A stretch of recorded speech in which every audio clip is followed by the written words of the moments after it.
Hola Mias, welcome to Nonnie Annette's kitchen. In many American Italian households serve a sweet cookie called an Anginette. So the recipe that I use, you need 2 sticks of real butter, none of this margarine stuff. Please don't ruin my recipe with margarine. Please don't do that. 2 cups of sugar, and you cream these together, and then you add a cup of ricotta cheese. You could either use the low fat or the regular ricotta. Then you would add 2 teaspoons of vanilla, a good vanilla, 2 eggs, beaten slightly, and then when all of this is creamed up, then you add your flour and your baking powder. Okay, so we'll get started. In this mixing bowl, I already have 2 sticks of butter, 2 cups of sugar, and a cup of ricotta cheese. And I was creaming them all together, and you'll see how it should be pretty light and fluffy. So you make that mix a little bit like that, and that's good like that. Okay, I'm going to shut that off. Then I'm going to add 2 teaspoons, I gotta put my glasses on because I can't see, 2 teaspoons of the vanilla.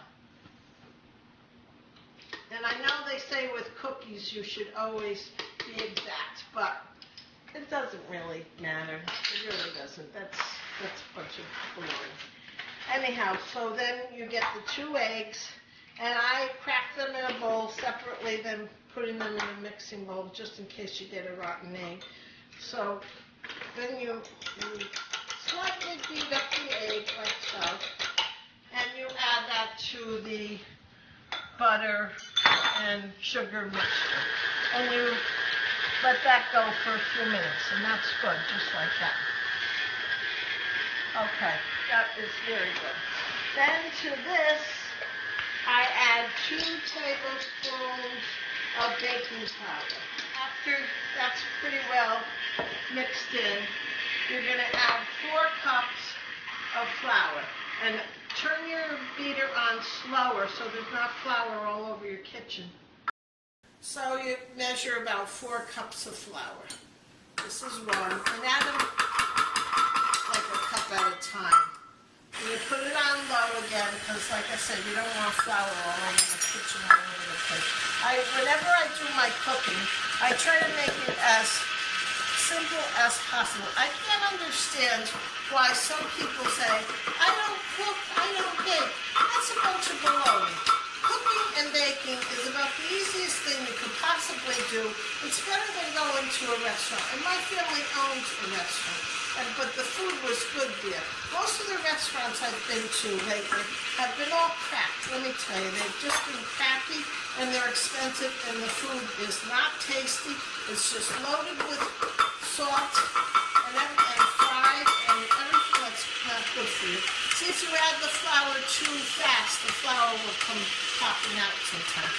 But anyhow, I try to cook with as little mess as I can, because what I say to people who always say, I can't cook, it's not that I can't cook, I don't like to cook, it's I don't want to mess up my kitchen, because it's too much work to put on a pan of sauce. It's too much work to open a can and make a cup of soup for your kids. I don't understand how they have families and they don't cook. I just don't understand it. But here's the 4th cup of flour. The batter is totally mixed. And the next step is I put the batter in the refrigerator and I chill it for 1 hour. Now I take the chilled batter that I chilled for 1 hour out of the refrigerator. It makes the rolling of the cookies much easier this way. And I have a little bit of flour so the batter doesn't stick to my hand. So anyhow, you take the dough, add a little flour to it, and you take about not even a tablespoon, maybe a little bit less, and you roll it. And see the nice little ball you get? See? Like little balls. And you place it on the cookie sheet. And it's going to go into a 350-degree oven for 15 minutes.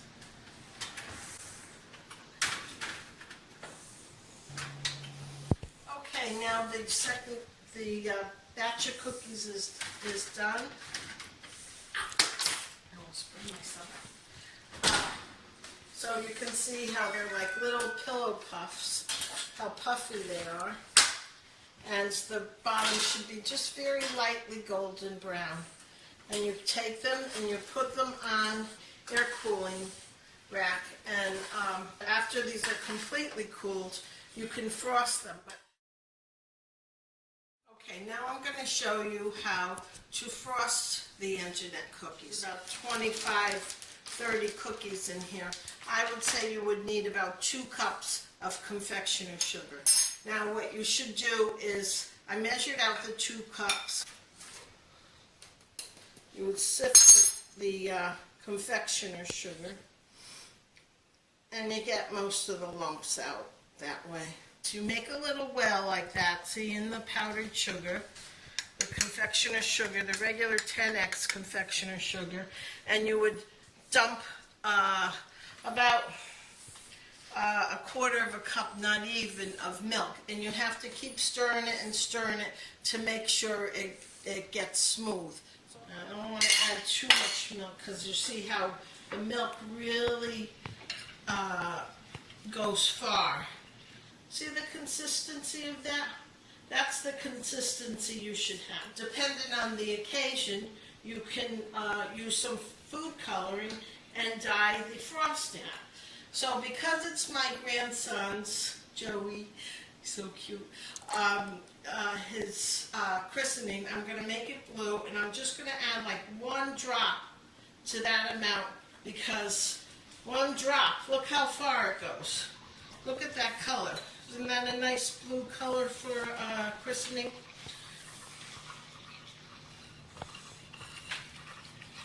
Okay, so I'm going to get a spatula. Here's my spatula, and I'm just going to, because it's such a little amount, there goes my thing, so much so for not making a mess.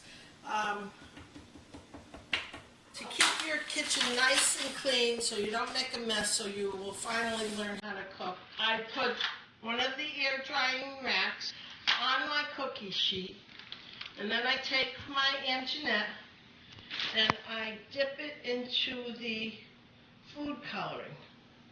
And then I put it on my little rack there. Do another one. Just twirl it around. Now they are dried. Once they are thoroughly dried more than this, you can put them on the plate. And my husband and I are going to enjoy these with a cup of coffee later. Delicioso.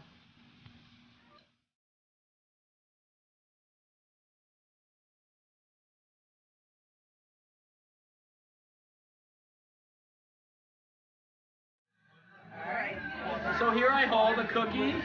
That was the result of your cooking lesson. This is Joey's baptism, and this is my unbiased taste tester. I've never seen him before in my life. He's going to taste my Anginettes. Okay, here we go.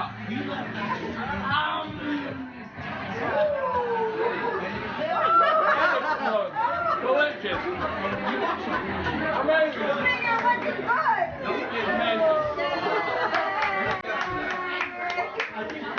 Oh, you go for a second? And more. Always.